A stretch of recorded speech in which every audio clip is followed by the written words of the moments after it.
অনেক অনেক দিন আগে এক অসুর রাজা ছিলেন। তার নাম ছিল হিরণ্যকশিপু। তিনি খুব শক্তিশালী ছিলেন এবং চাইতেন সবাই শুধু তাকেই ভগবান মনে করুক। কিন্তু তার ছোট ছেলে প্রহ্লাদ ছোটবেলা থেকেই ভগবান বিষ্ণুকে খুব ভালোবাসত এবং তার নাম জপ করত। এতে হিরণ্যকশিপু খুব রেগে গেলেন। তিনি অনেকভাবে প্রহ্লাদকে শাস্তি দিতে চাইলেন, কিন্তু প্রতিবারই ভগবান বিষ্ণু প্রহ্লাদকে রক্ষা করলেন। অবশেষে হিরণ্যকশিপু তাঁর বোন হোলিকাকে ডাকলেন।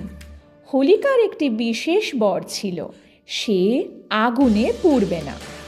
পরিকল্পনা হলো হোলিকা আগুনের মধ্যে বসবে এবং কোলে প্রহ্লাদকে নিয়ে আগুনে ঢুকবে, যাতে প্রহ্লাদ পুড়ে যায়। চিতা জ্বালানো হলো। হোলিকা প্রহ্লাদকে কোলে নিয়ে আগুনে বসল, কিন্তু আশ্চর্য ঘটনা ঘটল।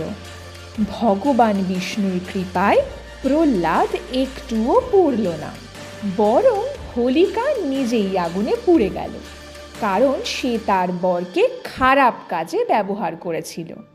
এই ঘটনার পর সবাই বুঝল, সত্য ও ভক্তির জয় সবসময় হয়, আর অন্যায়ের পরাজয় নিশ্চিত।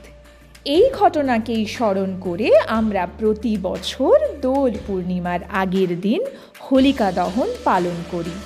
আগুন জ্বালিয়ে আমরা মনে করি আমাদের জীবনের সব খারাপ অভ্যাস, রাগ, হিংসা আগুনে পুড়ে যাক, আর ভালোবাসা ও আনন্দে জীবন ভরে উঠুক।